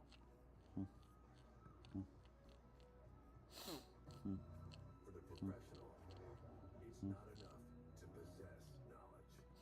We seek to refine it. To wield its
Anyway, still waiting for them to come back from commercial. Now, with 50 laps to go or so. Like I said, I've said what I just said. No green flag pit stops expected. Corey Heim will be restarting on the front row, and he's been able to get past Raja Caruth on almost every restart. So, I mean, unless there are shenanigans, it's pretty cut and dry. And in the Truck Series has been tame this year, so even less chance for shenanigans.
Ah, yes. I was thinking about this earlier NASCAR has a number of wonderful trophies. The thing about already this year, Daytona, the Harley J. Earl Trophy. Martinsville, the Martinsville Clock. The Bristol Sword. The Talladega Vulcan. Rest in peace, the Auto Club Surfboard. The whatever the hell the Kansas Trophy is. I know that last year, I think North Wilkesboro's trophy was based off a moonshine rig. And, the Coke 600 Coca-Cola machine. And, of course, for Nashville, the Gibson guitar. For all three series. You're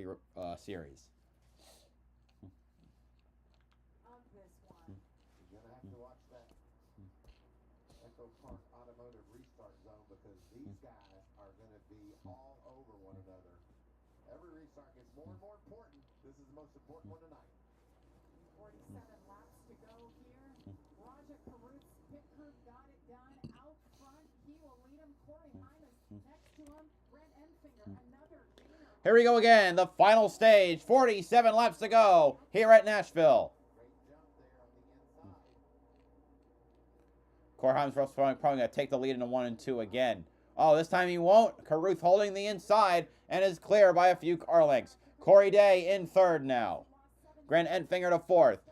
Caruth and Heim swerving around. Clearly, Caruth trying to block any run Heim might be trying to generate. Honeycutt trying to generate move on the high side. Runs on the high side. So Honeycutt trying to get to fifth place as Daniel Hemrick is taking fourth from Enfinger. Honeycutt takes fifth. Lane Riggs trying to move back to the pack. He's only gained one spot on the restart. But he's trying. And Bailey Curry still holding strong, now in the 8th position.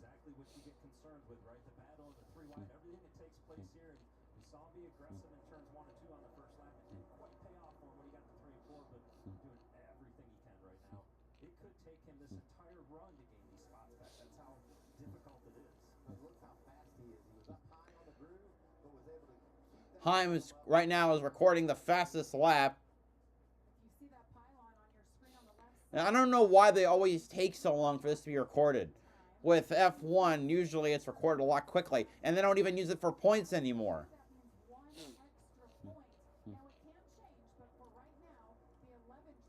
And frankly, I would have expected by now, no one else, you know, there's not going to be another fastest lap set because concrete gets slower as the night goes on because the rubber makes it more slippery. So, it's not going to change. Why did it take so long to get this going? We're in the last third of the freaking race.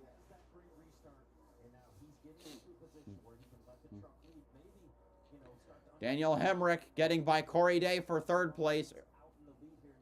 We're trying. He's clear.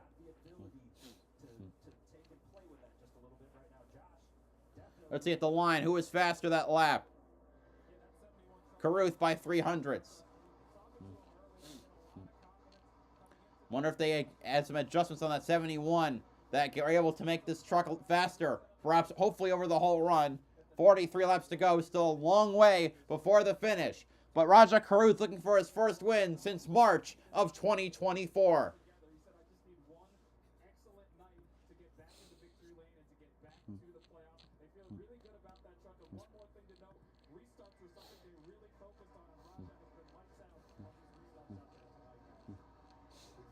Heim is searching around. He's running the high lane. We cut back to the battle for the 15th position. Tyler Ankrum has not had a good pit stop / restart. Now back in 16th. Stuart Friesen. He's up to 15th now.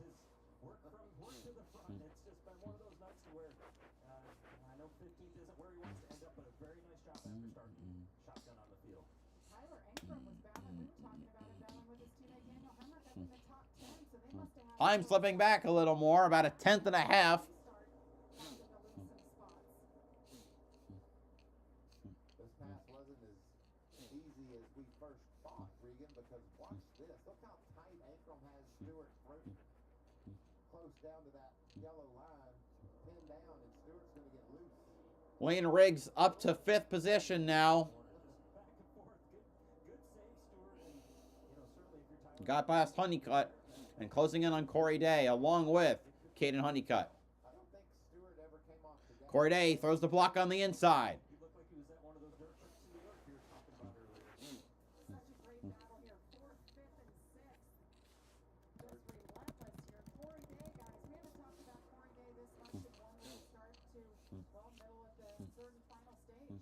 This is how it all starts. You know, Jamie, we talked about Todd said he'd only ran 20-some asphalt hard surfaces, as Todd called it, and just being able to perform in the top 5 at this level, that's impressive.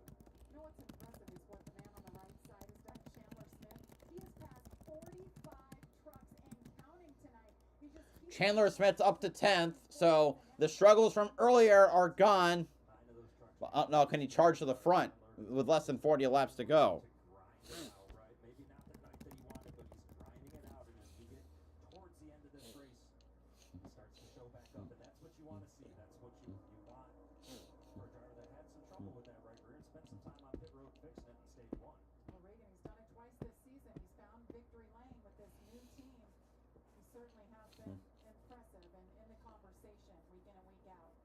Lane Riggs going for 4th on Corey Day again.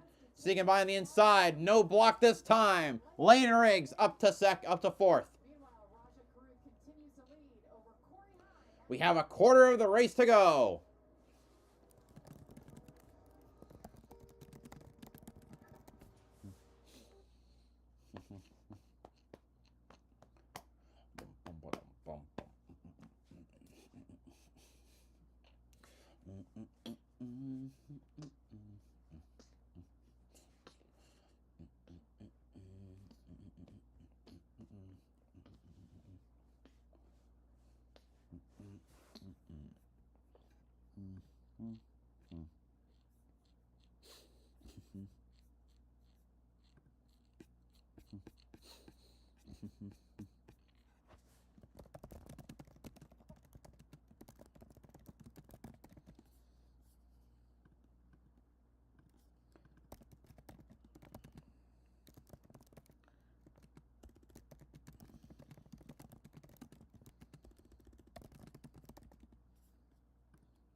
Carruth is still faster than Heim on, or at least right now per lap. His last lap was 8/100ths faster. Next time by, it'll be 30 laps to go. Lane Riggs is faster than both of the trucks in front of him, but will he have the time to catch up? His current delta is 2.8 seconds.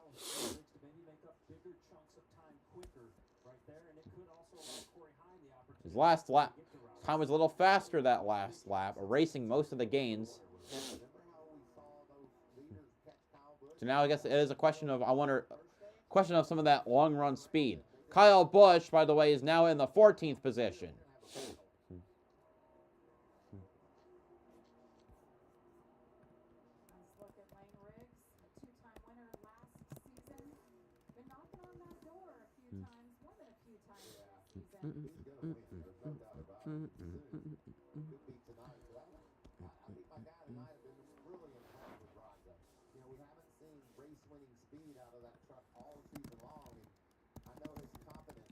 Thinking about Corey Day running 5th. Reminds me of another driver who's also in the field and a young driver in the pipeline for another top cup team. William Sawalich, currently 25th in the 1.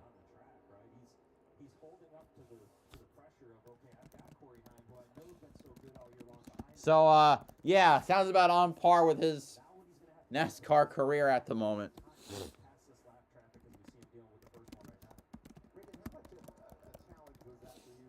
The 7 has been a better truck than the 1, although Cup drivers might be boosting those averages, but still.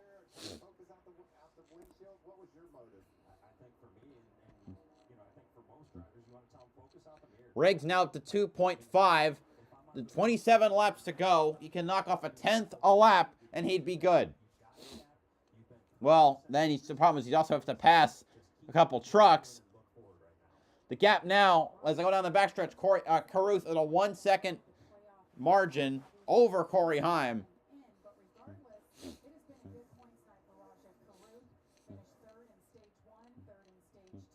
So he could walk away with 56 points today, but I think the win is going to be oh so sweet. Coming into today, oh, that was not a good, or maybe it was, but coming into today, he was 17 points out of the lead, not 17 points out of the lead, 17 points out of the playoffs, in 13th position. That's 17 points behind Stuart Friesen, who was 10th. And then also behind Gio Ruggiero, who was 7 points out, and Ben Rhodes, who is 10 points out. Ruggiero is currently running 12th. Friesen is 15th. Rhodes is 16th. 25 to go. So at any rate, I think the point swing alone would put him in the top 10 for the first time all season. At least I think it's the first time he's been in the top. It would be the first time he's been in the top 10 all season. And considering that we are in the latter half of the regular season, it is a pretty good position to be in. And we also give him a pretty decent cushion, even if he doesn't win. Well, okay, actually, it wouldn't be that big of a cushion, because Friesen's still earning points, but I digress. Daniel Hemrick are showing in 4th. He made a couple moves in the few laps after the restarts. Ooh, Lane Riggs now 2.4 seconds behind. His last lap was 0.2 faster. Actually, it was 0.4 fast. No, a quarter of a second faster. No, yeah, and same for Corey Heim.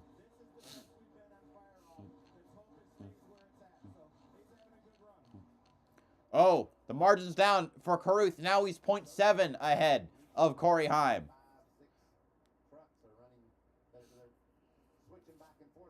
So now I'm wondering what's going on there. Is the truck starting to lose its handling on the long run? Is he getting into lap traffic? Battle for 7th there. Bailey Curry is going to sneak by Grant Enfinger.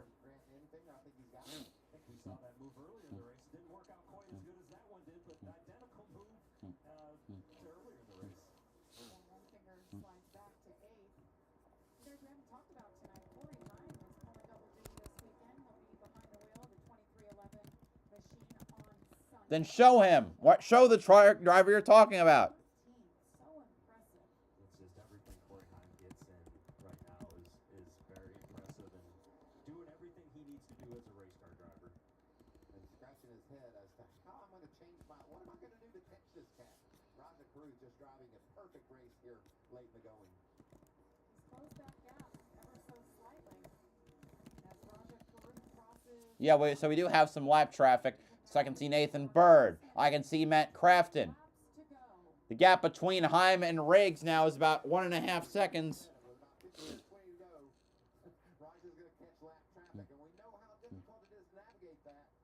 He's by the 0-2. Is the 0-2 of Nathan Bird. He goes around the high side of Nathan. Josh, what are you hearing on Heim? Matt Crafton's the next one. There's 2 more trucks.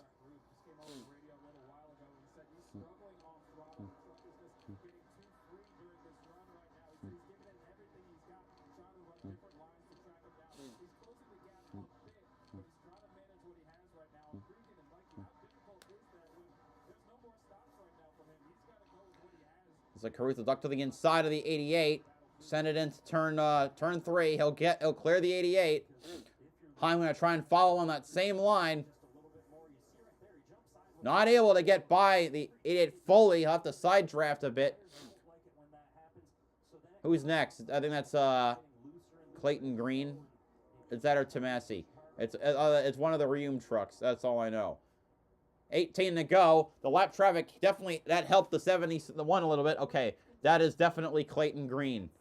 The one that no one could figure, the one that Kyle Busch didn't know who it was. Wait, 18 to go and going side by side? Go do the last 20 laps without a commercial, for Christ's sake.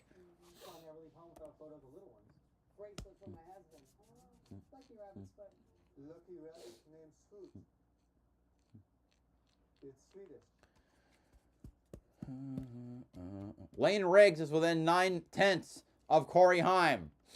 That battle, if that happens, could compromise either of their abilities to win the truck, to win tonight's Rackley Roofing 200. This could go. I think this could go down to the finish. Okay, no lap traffic in sight just yet. Corey Heim is cleared. Clayton Green. Lane Riggs has not just yet. You know, I wonder if he almost is wishing for more lap traffic. The next truck that could, William Sawalich is 8 seconds behind the next driver and probably 3 seconds from getting lapped. 1 to 3 seconds away from getting lapped. Here's the battle for the, I can't even tell, it's Enfinger and Zanes and Chandler Smith. Here's Stuart Friesen and Tanner Gray. Tanner Gray's going to get by Friesen. That would be for the 16th position. The Enfinger Chandler Smith battle was for 8th spot. Now zooming in on Akinori Ogata, the lap truck, and Daniel Hemrick in the 4th position. As we see, I think that's Corey Day sticking with him rather well. I think. Yes. Yes. Or no, maybe that wasn't Hemrick, because that's Luke Fenhouse, and that's Andres Perez. So I'm looking at Tyler Ankrum, which I think both are not similar paint schemes. I don't even know what I'm saying right now, I guess. Matt Crafton still petering around a lap down in 25th. We're trying to fight Nathan Bird. Well, Nathan Bird is 3 laps down. So, meh. Heim now within 7/10. Lane Riggs, I don't think has a chance to catch up. The gap between he and Heim is about a second. 12 to go in the race. And now we see a lap truck ahead. That is William Sawalich up ahead. The teammate to Corey Heim. Half second back is Corey Heim, that 11 truck, trying to pick up win number 5 on the season. Roger Caruth trying to pick up career win number 2. Bringing that truck is getting bigger in that rearview mirror. Let's make sure we're focused on the windshield for Roger. He's done an amazing job. We're coming to 12 to go. Can he hold him off that last time by? Corey picked up 2/10 of a second on him. 6/100ths, actually. Here, Eddie DeHaan on the radio, talking to Raja Caruth. Very experienced sponsor. He is coaching him up to He gets loose there. Loose in the goose, as I like to say. That's a big time loss. About a 10th. 10th and a half. 11 to go. That's 11 times 1.333 is about 14.66 miles.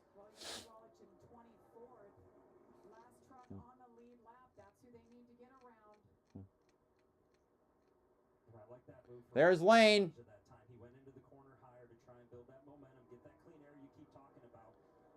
All right, Caruth trying to cut to the inside of Sawalich.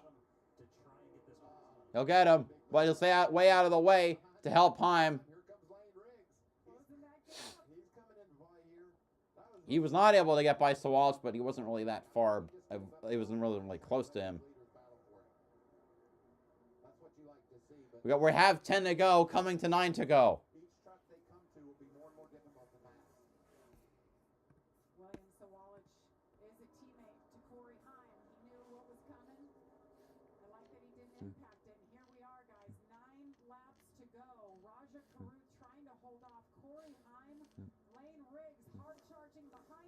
The gap's still about half a second. It's back to half a second.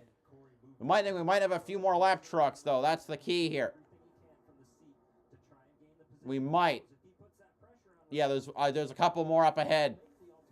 Well, actually, they might not be lap trucks. These are probably lead lap trucks. I think that's Spencer Boyd up ahead.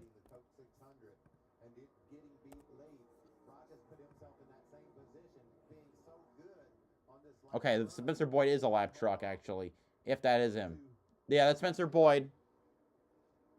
A Chevrolet, a Toyota, and a Ford duking it out. Which, if you have to have a top 3 trucks battling it out, I love how they're all different manufacturers. Well, that's kind of least of the worries. Coming to 7 to go. Gets around Akinori Ogata, who goes 6 laps down.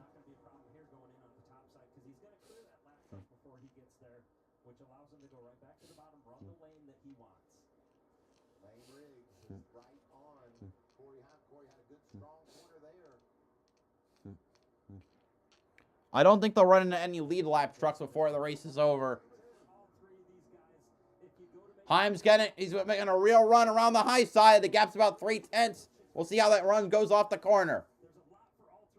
Good, that's a good corner for Heim. That high lane is getting him to surge. He goes to the back bumper. He goes to the outside. Can he get side by side? He can't. Yes, he can hold it. Ow! Oh, there was contact there. Heim is forced to back out. And here comes Lane Riggs with a charge. He tries to go. Oh, he bumps into him. He cuts to the inside of the 11. Oh, man. Coming to 5 to go here. The 3 leaders separated by less than half a second. Let's see if this lap will repeat itself. Caruth tries to move up to block the run from the high lane. A little wiggle there from Corey Heim. The top 3 snaking down the back stretch. Riggs sends it to the inside of Heim again as they head through 3 and 4. Caruth 3 car lengths ahead. They're still side by side for a second. This could be what helps. The 12:31. There's almost near contact there. 4 to go. Oh, man. Yeah, I know it is, but talk about what's happening. Heim re-clears Riggs, and they head down the backstretch again.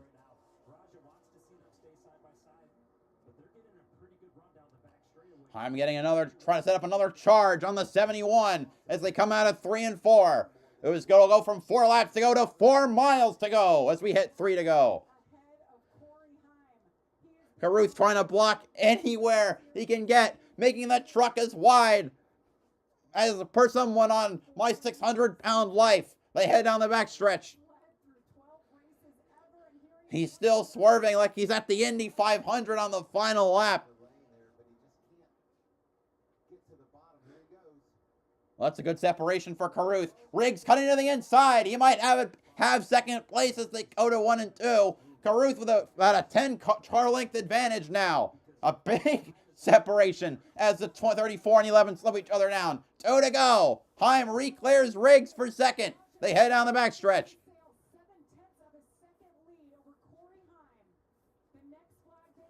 I thought it would be Heim time, but maybe not.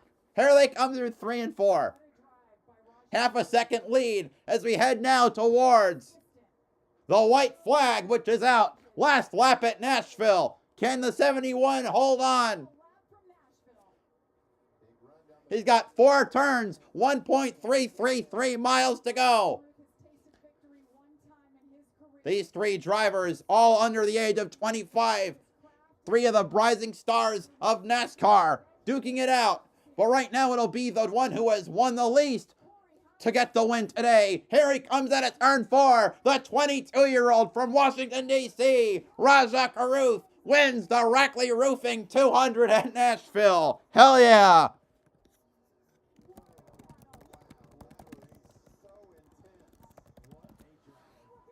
His first win in 31 races.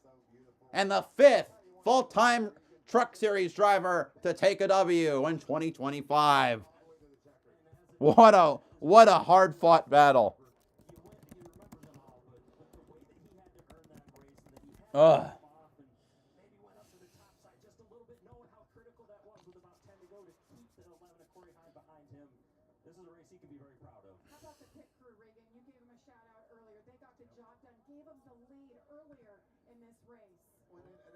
With 10 to go, that Heim and Riggs were way faster than Rajah. So he did a perfect job of playing defense. He put his truck exactly where he needed it to be in order to be able to do what he's doing right now. What a battle. I hope he sees that safety gear. All right. Caruth wins. Heim second. Riggs third. Hemrick fourth. Corey Day in fifth. Caden Honeycutt in sixth. Chandler Smith in 7th, Ty Majeski in 8th, Bailey Curry 9th, Grant Enfinger in 10th.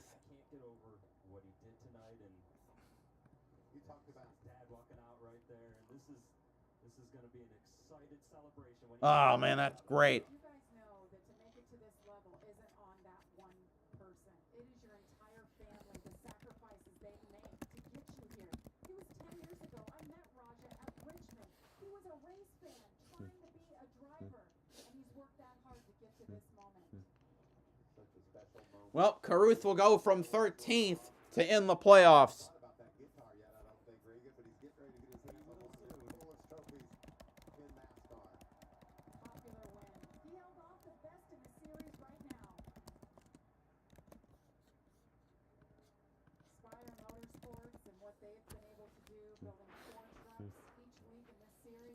What about spotter Eddie DeHaan? Coach them home. So drive the 7 laps of your life, and Rajah did just that. It was a total team effort tonight. What a show! He drove the 56 laps of his life right there to that final stage. Such a good young man. He got that helmet off. He just said they won the race for us. There comes the crew. Josh, what a happy winner and well-deserved. A big-time celebration for Rajah Caruth, his second career win in the NASCAR Craftsman Truck Series as he gets a hug from his father, a hug from his girlfriend as well.